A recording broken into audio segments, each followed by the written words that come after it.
నిన్న నరేంద్ర మోడీ ఒక చాలా స్పష్టంగా చెప్పారు. బేగంపేటలో ఒకసారి వచ్చినప్పుడు బేగంపేట ఎయిర్పోర్ట్లో చేసినటువంటి ప్రసంగంలో మేము ఎవరిని వదిలిపెట్టమని నరేంద్ర మోడీ చాలా స్పష్టంగా చెప్పారు బేగంపేట ఎయిర్పోర్ట్లో చేసినటువంటి ఆ మీటింగ్లో.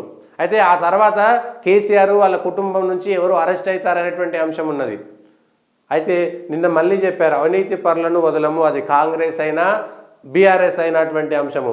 కాంగ్రెస్ది 2G, బీఆర్ఎస్ది ప్రాజెక్టుల స్కాము, కేంద్రంలో మేము మళ్ళీ వస్తే ఇక్కడ కాంగ్రెస్ను కూడా ఇష్టారాజ్యంగా వ్యవహరించము. సో అందుకే కాంగ్రెస్ కూడా కీలకమైనటువంటి అంశం మనం అదే చెప్పింది. తెలంగాణ కళను బీఆర్ఎస్ కాంగ్రెస్ చిదిమేశాయి, రాష్ట్రం నలిగిపోతుంది, అవినీతిని ఇతర రాష్ట్రాలకు విస్తరించాయి, దళిత డిప్యూటీ సీఎంను అవమానిస్తున్నారు. నాగర్ కర్నూలు సభలో ప్రధాని మోదీ.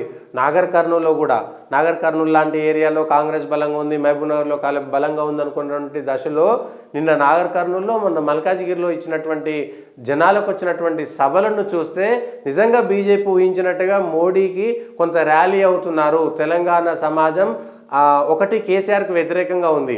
ఆ కేసీఆర్ పరిపాలనలో కాదు, కేసీఆర్ కుటుంబం యొక్క అహంభావం మీద దెబ్బ కొట్టాలనేటువంటి ప్రజల మనస్తత్వంతో ఆ ప్రజలు ఏం చేసిరంటే ఆ ప్రత్యామ్నాయ మార్గంగా కాంగ్రెస్ వైపు మొగ్గు చూపారు.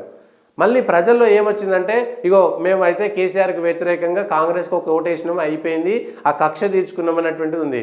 ఇక దేశానికి జరుగుతున్నటువంటి ఎన్నికల్లో, ఢిల్లీకి జరుగుతున్నటువంటి ఎన్నికలకు సంబంధించి ప్రజల యొక్క దృష్టి కూడా మీరు రెండు ఒకేసారి వచ్చినప్పుడు కూడా 2009, 2014 ఎన్నికలను కూడా చూద్దాం మనం.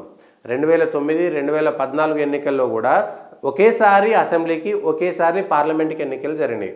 రెండు ఒకేసారి జరిగినాయి.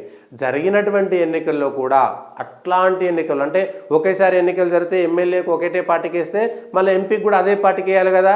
కానీ ఒక 30 నుంచి 35% క్రాస్ ఓటింగ్ జరిగింది. ఏది రెండు ఎంపీలకు ఎమ్మెల్యేలకు ఒకేసారి ఎలక్షన్ వచ్చినప్పుడే క్రాస్ ఓటింగ్ జరిగింది. జగిత్యాల లాంటి ఏరియాలో ఎల్ రమణ గెలిచిండ్రు. ఇది 2009 లాంటి ఎన్నికల్లో 2014లో అక్కడ తెలుగుదేశం పార్టీ లేకపోతే టీఆర్ఎస్ పార్టీ పొత్తు పెట్టుకుంటే అక్కడ గెలిచినటువంటి ఎంపీలేమో కాంగ్రెస్ కోటేసిరు ఎంపీ స్థానాల్లో, లోకల్గా ఉండేటువంటి స్థానాల్లోనేమో ఇతరులకు వేసినటువంటి మనం అనేకమైనటువంటి ఉదాహరణలు చూస్తాం. అసెంబ్లీలోనేమో మెజారిటీ భారీగా వచ్చింది, పార్లమెంట్లోనేమో తగ్గింది. లేకపోతే అసెంబ్లీలో ఓడిపోయినటువంటి పార్టీ పార్లమెంట్లో గెలిచినటువంటి స్థానాలు మనం చూసినాం. 2014లో మధ్యాష్కి కూడా అట్లనే వచ్చింది. లేకపోతే 2004, 2009కి సంబంధించినటువంటి ఎన్నికల్లో కూడా అట్లాంటి పరిస్థితులు వచ్చినాయి. సో క్రాస్ ఓటింగ్ అనేది రెండు కలిసి వచ్చినప్పుడే జరుగుతాయి. అట్లాంటిది ఇప్పుడు జాతీయ స్థాయిలో జరిగేటువంటివి, ఢిల్లీకి జరిగేటువంటి ఎన్నికలు కాబట్టి అరే ఒక ఓటు కాంగ్రెస్కి వేసినా అయిపోయింది, ఇక్కడ టీఆర్ఎస్ పీడ విరగడైపోయింది కాబట్టి ఇప్పుడు లేదు కాబట్టి టీఆర్ఎస్ ఎక్కడ సోయిలో లేదు. ఏ నాగర్ కర్నూలు అయితే సిట్టింగ్ ఎంపీ ఉన్నాడో ఆ నాగర్ కర్నూలులో సిట్టింగ్ ఎంపీ బీఆర్ఎస్ నుంచి బీజేపీలో చేరిపోయాడు. సో 9 మందిలో 7 మంది దాదాపుగా వెళ్ళిపోయినట్టే లెక్క. రంజిత్ రెడ్డి కూడా రేపో మాపో కాంగ్రెస్లో చేరిపోతే, పస్నూరు దయాకర్ కూడా వెళ్ళిపోయిన తర్వాత ఇంకెవ్వరు లేరు, నామనాశ్వరరావు కూడా వెళ్ళిపోతారని అంటున్నారు. సో సిట్టింగ్ ఎంపీలు ఎవరు మిగిలేటువంటి పరిస్థితి లేదు బీఆర్ఎస్ పార్టీకి సంబంధించి. ఇప్పుడు 4, 5 వెళ్ళిపోయారు, మిగిలినటువంటి 1, 2 వెళ్ళిపోతే 6, 7 మంది వెళ్ళిపోయినట్టు అయిపోతుంది. సో బీఆర్ఎస్ పరిస్థితులు అట్లాంటి నాగర్ కర్నూలులో నిన్న నరేంద్ర మోడీ సభకు వచ్చినటువంటి జనాలను చూస్తే ఏదో అద్భుతాలు జరుగుతాయా అనేటువంటి పరిస్థితి మాత్రం కనబడింది. నాగర్ కర్నూలులో కూడా అక్కడ ఒక యువకుడు ఎవరు రాములు సిట్టింగ్ ఎంపీ రాములు కొడుకు భరత్ను ఎవరినో నిలబెట్టిరు. ఆయనను కూడా ఇది వచ్చినటువంటి జనం ఇసురాయిలో తెలంగాణ నలిగిపోయింది, దానికి సంబంధించినటువంటి అంశం 17 స్టేట్లలో తెలంగాణలో కమలం వికసించాలి అనేటువంటి మాట చెప్పారు. తెలంగాణలో మళ్ళీ నాశనం చేసేందుకు కాంగ్రెస్కు 5 ఏళ్ళు చాలు. దేశవ్యాప్తంగా బీజేపీని 400 సీట్లలో గెలిపిస్తే కాంగ్రెస్ పార్టీ తమ ఇష్టానుసారం చేయడం సాధ్యం కాదు. అందువల్ల తెలంగాణలోని మొత్తం 17 ఎంపీ సీట్లలో కమలం పువ్వును వికసించేలా చేయండి. గత లోక్సభ ఎన్నికల్లో బీజేపీ ఓటింగ్ శాతాన్ని 2 చేశారు. ఈసారి 2 అంకెల సీట్లలో గెలిపించండి. అలా చేస్తే తెలంగాణ ప్రజల నుంచి ఎంపీల ద్వారా నాకు నేరుగా సందేశం చేరుతుంది.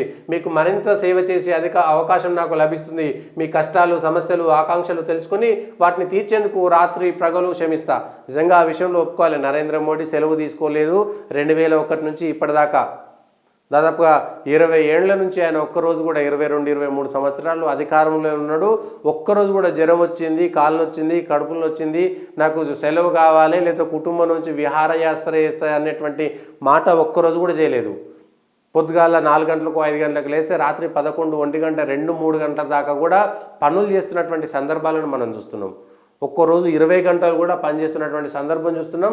ఆ విషయంలో పార్టీలకు అతీతంగా నరేంద్ర మోడీని మెచ్చుకునేటువంటి వాళ్ళే ఉన్నారు.